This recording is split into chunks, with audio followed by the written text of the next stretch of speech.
रोज एक नई कहानी देखने के लिए चैनल को सब्सक्राइब करें और बेल आइकन दबाना ना भूलें। शीतल अपनी छोटी भाभी के कमरे में जाती है और उन्हें अपने बॉयफ्रेंड रुद्र के बारे में बताते हुए बोलती है।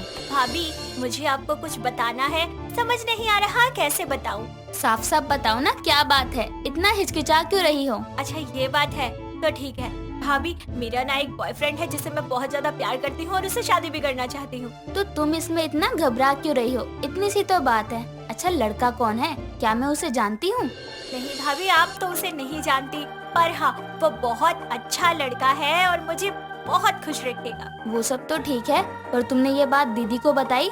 नहीं भाभी, ये बात अगर मैंने बड़ी भाभी को बताई वो तो मुझे डांट कर ही चुप करवा देगी। लेकिन उनकी मर्जी के बिना तो कुछ भी होना मुमकिन नहीं है शीतल, ये बात जानती हो ना तुम? जी भाभी, ये बात तो मैं जानती हूँ, लेकिन ये बात मैं उनसे कैसे कहूँ यही सोचकर मुझे डर लगे जा रहा है। तुम कहो तो मैं बात करूँ तुम्हारे लिए उनसे? हाँ भाभी, आप करके देखो।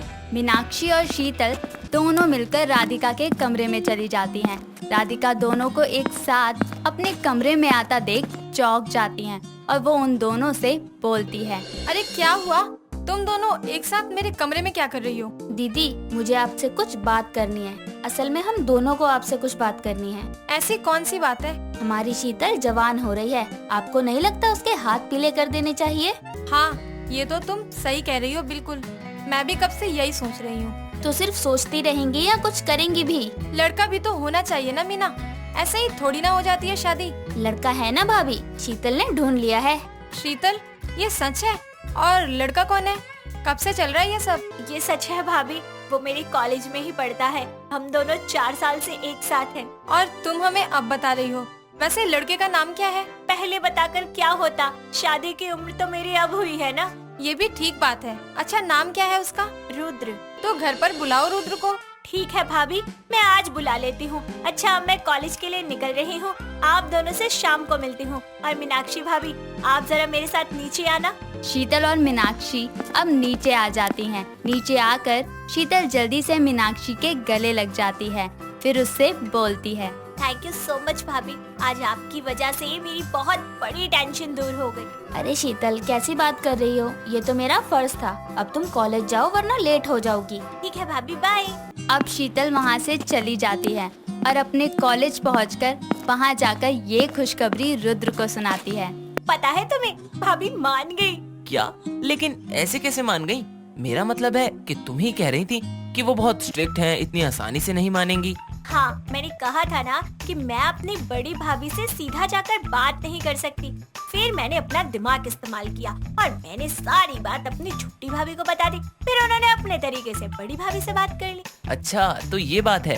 फिर क्या नतीजा निकला? भाभी ने ना तुम्हें घर बुलाया है, वो तुमसे मिलना चाहती है, तो तुम आज ही कॉलेज के बाद मेरे साथ घर चलना। अच्छा ठीक है, मैं चलूंगा उनसे मिलने। देखो, उनके सामने अच्छे से पेश आना, अच्छे से बात करना। अगर तुम उन्हें अच्छे लगे ना तो ही रिश्ता मंजूर करेंगी, वरना तो समझ जाओ। हाँ बेबी, समझ रहा हूँ। अब क्लास में चलें? फिर दोनों क्लास में चले जाते हैं। पूरा दिन कब पलक झपकते ही बीत जाता है पता ही नहीं चलता। फिर शाम को दोनों मिलकर शीतल के घर पर जाते हैं। शीतल घर के बाहर खड़े होकर रुद्र से बोलती है। रुद्र बेबी, भाभी से बिल्कुल आराम से बात करना, बिल्कुल हेजिटेट मत होना, कोई टेंशन बिल्कुल मत लेना। चिंता मत करो यार, मैं कुछ नहीं करूँगा ऐसा वैसा। अब चले अंदर? हाँ ठीक है, चलते हैं। दोनों मिलकर घर के अंदर आते हैं। अंदर पहुंचते ही शीतल मीनाक्षी को आवाज लगाते हुए उससे बोलती है। भाभी, मैं घर आ गई। शीतल की आवाज सुनकर मीनाक्षी बाहर आ जाती है। शीतल के साथ रुद्र को देखकर वो उनसे बोलती है। अच्छा, तो यही है वो जिससे हमारी शीतल प्यार करती है? जी नमस्ते। नमस्ते। आप खड़े क्यों हैं? अंदर आइए, आराम से बैठिए। शीतल, इन्हें अंदर लेकर आओ, मैं चाय नाश्ते का इंतजाम करती हूँ। जी भाभी। रुद्र, आओ। शीतल रुद्र को अंदर डाइनिंग रूम में लेकर जाती है। वहाँ वो दोनों बैठकर बातें करने लगते हैं। इतने में ही मीनाक्षी उनके लिए कुछ खाने को बना देती है। फिर वो उनके लिए खाना लेकर जाती है और उनसे बोलती है। ये लीजिए, पहले कुछ खा लीजिए, भूख लगी होगी ना? जी, वो तो लग रही है। Thank you so much. Sheetal, चलो तुम भी इनके साथ खा लो। जी भाभी, आप बैठिए ना। नहीं, तुम बातें करो, मैं थोड़ी देर में दीदी के साथ आती हूँ। जिसके बाद मीनाक्षी वहाँ से चली जाती है। फिर शीतल और रुद्र बातें करने लगते हैं। रुद्र शीतल से बोलता है, यार तुम्हारी ये वाली भाभी तो बहुत अच्छी हैं। हाँ रुद्र, वो तो मुझे भी पता है, और जितनी अच्छी है ना उतनी समझदार भी है। हाँ वो तो दिखता है इनके चेहरे से और बातों से। और तुम्हारी बड़ी भाभी वो कैसी हैं? रुद्र जैसे ही ये सवाल करता है वैसे ही राधिका वहाँ आ जाती है और शीतल से बोलती है, हाँ शीतल, इन्हें बताओ कि तुम्हारी बड़ी भाभी कैसी है। उसे वहाँ देखकर शीतल और रुद्र खड़े हो जाते हैं। रुद्र राधिका से बोलता है, नमस्ते। नमस्ते, बैठो। शीतल और रुद्र भी बैठ जाते हैं। अब मीनाक्षी भी वहाँ आ जाती है। राधिका शीतल से बोलती है, अरे शीतल, तुमने इन्हें बताया नहीं मेरे बारे में अभी तक? ये पूछ रहे थे ना, जल्दी बताओ। जी भाभी। रुद्र, ये मेरी बड़ी भाभी राधिका है। भाभी, ये रुद्र है। अरे वाह, नाम तो बहुत ही अच्छा है इनका। वैसे आप पढ़ने के अलावा क्या करते हैं? जी मैं अपने पापा का बिजनेस देखता हूँ, उनका टेक्सटाइल का बिजनेस है। तो आप भी आगे जाकर यही करने वाले हैं? जी नहीं, मैं एक मैकेनिकल इंजीनियर बनना चाहता हूँ। ओह अच्छा, खुद के पैरों पर खड़ा होना चाहते हो। अच्छी बात है, पर क्या आप हमारी शीतल का अच्छे से ख्याल रख पाओगे? जी बहुत अच्छे से रखूंगा शीतल का ख्याल। मुझे आपका कॉन्फिडेंस काफी पसंद आया। तो रुद्र, कल फिर आना, बाकी की बातें कल करते हैं। जी ठीक है। भाभी, मैं इन्हें घर के बाहर छोड़ कर आती। फिर शीतल रुद्र को घर से बाहर छोड़ने के लिए चली जाती है। बाहर आकर रुद्र शीतल से बोलता है, क्या लगता है तुम्हें, तुम्हारी भाभी को मैं कैसा लगा? मुझे लगता है कि तुम उन्हें पसंद आ गए, इसलिए तुम्हें कल फिर बुलाया है। हाँ मुझे भी यही लगता है, क्या पता कल वो हमारा रोका ही कर दें। खैर कल देखते हैं, अभी मैं चलता हूँ। ठीक है, आराम से जाना। रुद्र वहाँ से चला जाता है और शीतल भी घर में वापस आ जाती है। अंदर आने के बाद शीतल मीनाक्षी के पास जाती है और उससे बोलती है, भाभी, आपको क्या लगता है, रुद्र बड़ी भाभी को पसंद आया होगा? मुझे लगता है कि उन्हें रुद्र अच्छे लगे हैं, पर हो सकता है कि कुछ और बात हो, इसलिए उन्होंने दोबारा बुलाया है रुद्र को कल। भाभी, मुझे तो सोचकर ही घबराहट सी हो रही है। तुम बिल्कुल भी मत घबराओ और भगवान पर और अपने प्यार पर पूरा भरोसा रखो। चलो अब तुम जाकर सो जाओ, बहुत थक गई होगी ना। कोई बात नहीं भाभी, मैं हूँ ना, मैं आपकी हेल्प कर देती हूँ। फिर दोनों ननंद भाभी मिलकर बर्तन धोने लगती हैं। उसके बाद अपने अपने कमरे में सोने के लिए चली जाती हैं। अगले दिन रुद्र वापस उनके घर आता है तो राधिका उससे बोलती है, आओ बैठो, और ये बताओ तुम तैयार हो ना? मैं कुछ समझा नहीं। तुम्हें शीतल से शादी करनी है या नहीं? जी वो तो करनी है, जब भी मैं यहाँ आया हूँ। तो उसी के लिए पूछ रही हूँ, तैयार हो ना? जी मैं पूरी तरह तैयार हूँ। ठीक है फिर, शीतल इधर आकर बैठो इनके साथ। जी भाभी।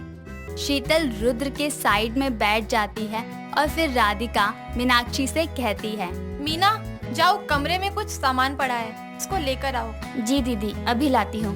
मीनाक्षी अंदर कमरे से सामान लेकर आ जाती है। फिर राधिका रुद्र से बोलती है, ये लो अंगूठी रुद्र, और शीतल को पहना दो, और आज से शीतल तुम्हारी जिम्मेदारी होगी। जी ठीक है, और मैं इस जिम्मेदारी को पूरी जिंदगी बड़े ही प्यार से निभाऊंगा। ये लो शीतल, तुम भी पहना दो। जी भाभी। बहुत बहुत मुबारक हो। फिर दोनों राधिका और मीनाक्षी के पैर छूकर उनसे आशीर्वाद लेते हैं और कुछ दिनों बाद राधिका उनकी शादी भी करवा देती है।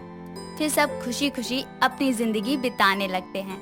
एक गांव में स्वाति नाम की लड़की अपनी माँ रेणु और पिता हेमंत के साथ रहती थी। वो हर काम में निपुण और काफी समझदार लड़की थी।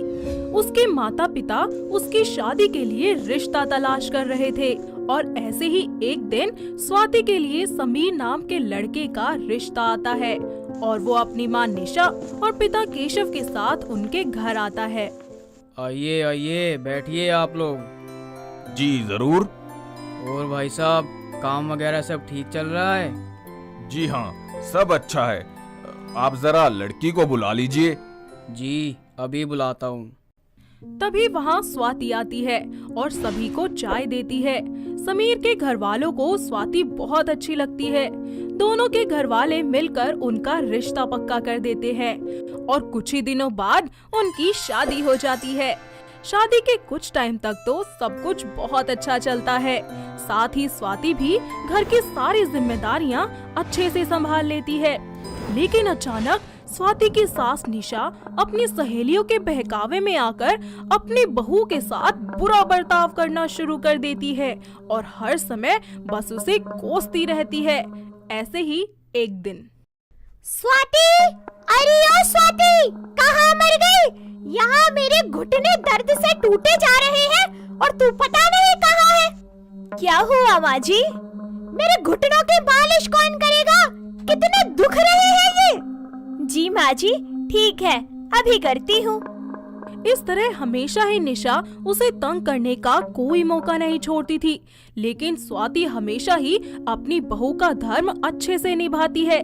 ऐसे ही कुछ समय बीत जाता है, लेकिन अचानक एक दिन समीर की एक्सीडेंट में मौत हो जाती है, जिसकी वजह से घर वालों को काफी सदमा पहुंचता है और इस सब से निकलने के लिए स्वाति समीर के घर वालों की मदद करती है। स्वाति अपनी जिम्मेदारियों से कभी पीछे नहीं हटती और अपने ससुराल वालों का साथ देती है। कुछ समय बाद गांव में शहर से संचित नाम का एक लड़का आता है, जो अपनी पुरानी जमीन के सिलसिले में आया होता है। कुछ दिन वो गांव में ही रुकता है और तभी उसकी नजर स्वाति पर पड़ती है और स्वाति से उसे पहली नजर में ही प्यार हो जाता है और वो उससे बात करने जाता है। अरे सुनिए तो, मुझे आपसे कुछ बात करनी थी। मुझे तुम्हारी कोई बात नहीं सुननी है, तुम चले जाओ यहाँ से। स्वाति वहाँ से बिना कुछ कहे चली जाती है, तो वहीं दूसरी तरफ संचित कहीं ना कहीं से स्वाति के बारे में सब कुछ पता कर लेता है और एक दिन उसकी ससुराल पहुँच जाता है। नमस्ते अंकल। नमस्ते बेटा, लेकिन मैंने तुम्हें पहचाना नहीं। अरे अंकल, वो मैं गांव में नया आया हूँ। ओह अच्छा अच्छा, लेकिन बेटा तुम यहाँ कैसे? वो अंकल जी, वो समीर भाई के बारे में सुना था, बहुत बुरा लगा मुझे, इसलिए मैं मिलने चला आया आपसे। अच्छा बेटा। अरे बहू, जरा संचित बेटे के लिए चाय लेती आओ। जी पापा जी, अभी लेके आई। वैसे अंकल जी, आपके गांव में कोई ऐसा इंसान है जो कंप्यूटर जानता हो? क्यों बेटा, क्या हुआ? कुछ नहीं अंकल जी, बस थोड़ा सा जरूरी काम था। ये लीजिए पापा जी। हाँ बेटा, आता है ना, मेरी बहू स्वाति को बहुत अच्छे से कंप्यूटर चलाना आता है। क्या सच में अंकल जी? हाँ बेटा, अगर तुम्हें जरूरत है तो स्वाति से करवा लो अपना काम। कुछ ऐसे संचित स्वाति से बात करने का तरीका निकाल लेता है और स्वाति के साथ वक्त बिताने लगता है। साथ ही धीरे धीरे स्वाति भी संचित को जान जाती है और उसे ये बात अच्छे से समझ आ जाती है कि संचित एक बहुत ही नेक लड़का है और वो दोनों बहुत अच्छे दोस्त बन जाते हैं। जहाँ पहले से ही संचित स्वाति से प्यार करता था, तो वहीं अब स्वाति भी उसे मन ही मन प्यार करने लगी थी। लेकिन अपने गांव की पुरानी सोच होने की वजह से वो कभी अपने दिल की बात जाहिर नहीं होने देती थी। लेकिन कुछ समय बाद संचित ये फैसला कर लेता है कि वो अपने दिल की बात स्वाति को बताकर ही रहेगा और उसके घर जाकर कहता है, स्वाति, मुझे तुमसे बहुत जरूरी बात करनी है। हाँ बोलो, सुन रही हूँ। स्वाति, आज मैं तुमसे जो कहना चाहता हूँ वो बहुत टाइम से बताने की कोशिश कर रहा हूँ, लेकिन बता नहीं पाता मैं। तो बोलो, क्या बात है? स्वाति, मैं तुमसे बहुत प्यार करता हूँ, मैं तुम्हारे बिना रह नहीं सकता। संचित, तुम पागल हो गए हो क्या? ये सब क्या बोल रहे हो? पागल मुझे तुम्हारे प्यार ने बना दिया है स्वाति। मैंने जब तुम्हें पहली बार देखा था तब से चाहने लगा हूँ मैं तुम्हें। ऐसा नहीं हो सकता, मैं एक विधवा हूँ और मेरी शादी दोबारा कभी नहीं हो सकती। भूल जाओ स्वाति कि तुम्हारी पहले शादी हुई है और सिर्फ हम दोनों के बारे में एक बार सोचो और मुझे बताओ, तुम मुझसे शादी करना चाहती हो या नहीं? हाँ संचित, मैं भी तुमसे बहुत प्यार करती हूँ।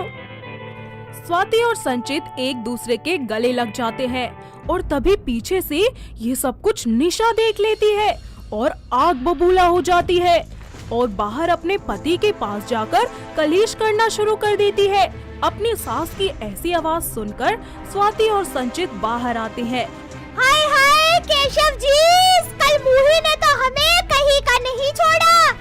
एक बार भी मेरे बेटे का ख्याल नहीं आया तुझे, कुलक्षणी। माँ जी, ऐसा कुछ नहीं है। आप क्या बोल रही है? अरे बस कर, तू क्या बोलेगी? सब कुछ मैंने अपनी आंखों से देखा है।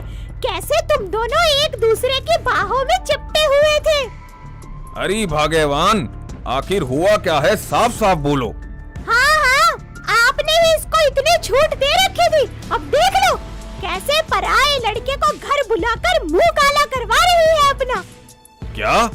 ये क्या बोल रही हो तुम? अजी, आपको तो मेरी बात पर कभी विश्वास होता ही नहीं है। अपनी इस लाडली बहू से ही पूछ लो, क्या गुल खिला रही थी। ये सब क्या है स्वाति? मैं बताता हूँ आपको अंकल जी। मैंने जब से स्वाति को पहली बार देखा है तब से उसे दिल दे बैठा हूँ। इसलिए मैंने उससे अपनी दोस्ती आगे बढ़ाई ताकि इसके बारे में कुछ और जान सकूं। लेकिन स्वाति ने मुझे कभी ऐसा नहीं कहा कुछ। क्या ये सच बोल रहा है स्वाति? वो पापा जी, ये सच बोल रहा है। मैंने इससे कभी कुछ नहीं कहा क्योंकि मुझे पता है कि मेरी मर्यादा क्या है। अरे नास बेटी, अगर मर्यादा जानती ही थी तो जो अंदर हो रहा था वो क्या था? स्वाति बेटा, मैं तुम्हारे पिता समान हूँ। कम से कम मुझे तो सच बताओ, क्या तुम इस लड़के से प्यार करती हो? हाँ, मैं इससे प्यार करती हूँ, पर मैंने कभी भी ऐसा कोई काम नहीं किया जिससे हमारे परिवार पर उंगली उठे। तो ठीक है, अगर तुम दोनों एक दूसरे से प्यार करते हो तो इसमें हमें क्या दिक्कत हो सकती है? बस तुम दोनों खुशी खुशी अपनी जिंदगी जियो। ये हरगिज नहीं हो सकता। स्वाति की दूसरी शादी कभी नहीं हो सकती। लेकिन क्यों माँ जी, मेरी गलती ही क्या थी? शादी के बाद आपने जैसा कहा मैंने वैसा किया, कभी कोई शिकायत नहीं की। यहाँ तक कि उनके जाने के बाद भी मैंने अपने बहू होने का हर फर्ज निभाया। आपकी बेटी बनकर आपके साथ रही, आपको सहारा दिया। और आप ही बताइए, अगर मेरी जगह आपकी बेटी होती आज, तो क्या आप उसके साथ भी ऐसे करती? बोलिए माँ जी, बोलिए। स्वाति और अपने पति केशव की बातें सुनकर निशा को अपनी गलती का एहसास हो जाता है और वो स्वाति की दूसरी शादी के लिए मान जाती है। कुछ ही समय बाद संचित और स्वाति की शादी हो जाती है और केशव निशा के साथ मिलकर अपनी बहू का कन्यादान करता है, जिसके बाद संचित स्वाति को अपने साथ शहर ले जाता है, जहां उसे वो दुनिया की हर खुशी देता है। दोस्तों, अगर आपको ये कहानी पसंद आई तो इसे लाइक करें, शेयर करें और कमेंट करके बताएं कि कहानी में आपको सबसे अच्छा क्या लगा।